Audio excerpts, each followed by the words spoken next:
हमारी प्यारी संस्कारी छोटी बहू। एक धनी सेठ के 7 बेटे थे। 6 का विवाह हो चुका था। 7वीं बहू आई।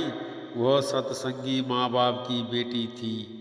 बचपन से ही सत्संग में जाने से सत्संग के सुसंस्कार उसमें गहरे उतरे हुए थे।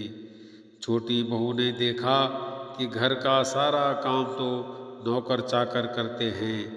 जेठानियाँ केवल खाना बनाती हैं, उसमें भी खटपट होती रहती है। बहू को सुसंस्कार मिले थे कि अपना काम स्वयं करना चाहिए और प्रेम से मिलजुल कर करना चाहिए। अपना काम स्वयं करने से स्वास्थ्य बढ़िया रहता है। उसने युक्ति खोज निकाली और सुबह जल्दी स्नान करके शुद्ध वस्त्र पहनकर पहले ही रसोई में जा बैठी।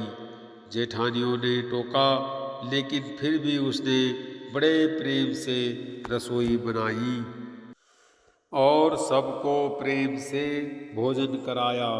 सभी बड़े तृप्त व प्रसन्न हुए। दिन में सास छोटी बहू के पास जाकर बोली, बहू, तू सबसे छोटी है, तू रसोई क्यों बनाती है? तेरी 6 जेठानियाँ हैं। बहू, माँ जी, कोई भूखा अतिथि घर आ जाए तो उसको आप भोजन क्यों कराते हो? बहू, शास्त्रों में लिखा है कि अतिथि भगवान का स्वरूप होता है। भोजन पाकर वह तृप्त होता है तो भोजन कराने वाले को बड़ा पुण्य मिलता है। माँ जी, अतिथि को भोजन कराने से पुण्य होता है तो क्या घर वालों को भोजन कराने से पाप होता है?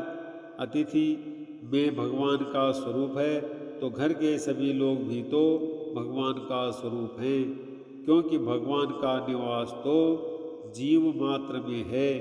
और माँ जी, अन्न आपका, बर्तन आपके, सब चीज़ें आपकी हैं। मैं जरा सी मेहनत करके सब में भगवत भाव रख के रसोई बनाकर खिलाने की थोड़ी सी सेवा कर लूँ तो मुझे पुण्य होगा कि नहीं होगा? सब प्रेम से भोजन करके तृप्त होते होंगे, प्रसन्न होंगे तो कितना लाभ होगा। इसलिए माँ जी, आप रसोई मुझे बनाने दो। कुछ मेहनत करूँगी तो स्वास्थ्य भी बढ़िया रहेगा। सास ने सोचा कि बहू बात तो ठीक कहती है, हम इसको सबसे छोटी समझते हैं, पर इसकी बुद्धि सबसे अच्छी है। दूसरे दिन सास सुबह जल्द स्नान करके रसोई बनाने बैठ गई। बहू ने देखा तो बोली, माँ जी, आप परिश्रम क्यों करती हो? सास बोली, तुम्हारी उम्र से मेरी उम्र ज़्यादा है, मैं जल्दी मर जाऊंगी। मैं अभी पुण्य नहीं करूंगी तो फिर कब करूंगी? बहुएं बोली, माँ जी, इसमें पुण्य क्या है? यह तो घर का काम है।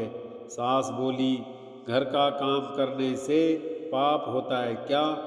जब भूखे व्यक्तियों को, साधुओं को भोजन कराने से पुण्य होता है तो क्या घर वालों को भोजन कराने से पाप होता है? सभी में ईश्वर का वास है। सास की बातें सुनकर सब बहुओं को लगा कि इस बात का तो हमने कभी ख्याल ही नहीं किया। यह युक्ति बहुत बढ़िया है। अब जो बहू पहले जग जाए वही रसोई बनाने बैठ जाए। पहले जो भाव था कि रसोई तू बना तो 6 बारी बंधी थी, लेकिन अब मैं बनाऊं यह भाव हुआ तो 8 बारी बंध गई। 2 और बढ़ गए, सास और छोटी बहू। काम करने में तू कर, इससे काम बढ़ जाता है और आदमी कम हो जाते हैं। पर मैं करूं, इससे काम हल्का हो जाता है और आदमी बढ़ जाते हैं। छोटी बहू उत्साही थी। सोचा कि अब तो रोटी बनाने में चौथे दिन बारी आती है, फिर क्या किया जाए? घर में गेहूँ पीसने की चक्की पड़ी थी। उसने उससे गेहूँ पीसने शुरू कर दिए। मशीन की चक्की का आटा गर्म गर्म बोरी में भर देने से जल जाता है। उसकी रोटी स्वादिष्ट नहीं होती, लेकिन हाथ से पीसा गया आटा ठंडा और अधिक पौष्टिक होता है तथा उसकी रोटी भी स्वादिष्ट होती है। छोटी बहू ने गेहूं पीसकर उसकी रोटी बनाई तो सब कहने लगे कि आज तो रोटी का जायका बड़ा विलक्षण है। सास बोली, बहू, तू क्यों गेहूं पीसती है? अपने पास पैसों की कमी नहीं है। माँ जी, हाथ से गेहूं पीसने से व्यायाम होता है और बीमारी भी नहीं आती। दूसरा, रसोई बनाने से भी ज़्यादा पुण्य गेहूं पीसने का है। सास और जेठानियों ने जब सुना तो लगा कि बहू ठीक कहती है।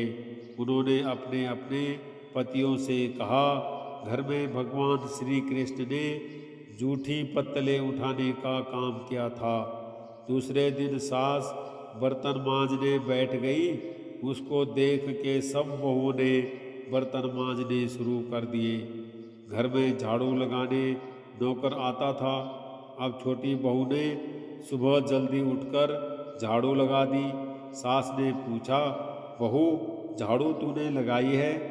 माँ जी, आप मत पूछिए, आपको बोलती हूँ तो मेरे हाथ से काम चला जाता है।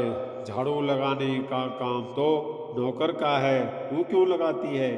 माँ जी, रामायण में आता है ना कि वन में बड़े बड़े ऋषि मुनि रहते थे, लेकिन भगवान उनकी कुटिया में न जाकर पहले शबरी की कुटिया में गए, क्योंकि शबरी रोज चुपके से झाड़ू लगाती थी, पंपा सर का रास्ता साफ करती थी कि कहीं आते जाते ऋषि मुनियों के पैरों में कंकड़ न चुभ जाएं। सास ने देखा कि यह छोटी बहू तो सबको लूट लेगी, क्योंकि यह सबका पुण्य अकेले ही ले लेती है। अब सास और सब बहुओं ने मिलकर झाड़ू लगानी शुरू कर दी। जिस घर में आपस में प्रेम होता है वहाँ लक्ष्मी बढ़ती है, और जहाँ कलह होता है वहाँ निर्धनता आती है। सेठ का तो धन दिनों दिन बढ़ने लगा। उसने घर की सब स्त्रियों के लिए गहने और कपड़े बनवा दिए। अब छोटी बहू ससुर से मिले गहने लेकर बड़ी जेठानी के पास गई और बोली, आपके बच्चे हैं, उनका विवाह करोगी तो गहने बनवाने पड़ेंगे। मेरे तो अभी कोई बच्चा है नहीं, इसलिए इन गहनों को आप रख लीजिए। गहने जेठानी को देकर बहू ने कुछ पैसे और कपड़े नौकरों में बांट दिए। सास ने देखा तो बोली, बहू, यह तुम क्या करती हो? तेरे ससुर ने सबको गहने बनवा कर दिए हैं और तूने वह जेठानी को दे दिए और पैसे कपड़े नौकरों में बांट दिए। माँ जी, मैं अकेले इतना संग्रह करके क्या करूँगी? अपनी वस्तु किसी जरूरतमंद के काम आए तो आत्मिक संतोष मिलता है, और दान करने का तो अमिट पुण्य होता है। सास को बहू की बात लग गई। वह सेठ के पास जाकर बोली, मैं नौकरों में धोती साड़ी बांटूंगी और आसपास में जो गरीब परिवार रहते हैं उनके बच्चों को फीस में स्वयं भरूंगी। अपने पास कितना धन है, किसी के काम आए तो अच्छा है, न जाने कब मौत आ जाए और सब यही पड़ा रह जाए। जितना अपने हाथ से पुण्य कर्म हो जाए अच्छा है। सेठ बहुत प्रसन्न हुआ कि पहले नौकरों को कुछ देते तो लड़ पड़ती थी, पर अब कहती है कि मैं खुद दूंगी।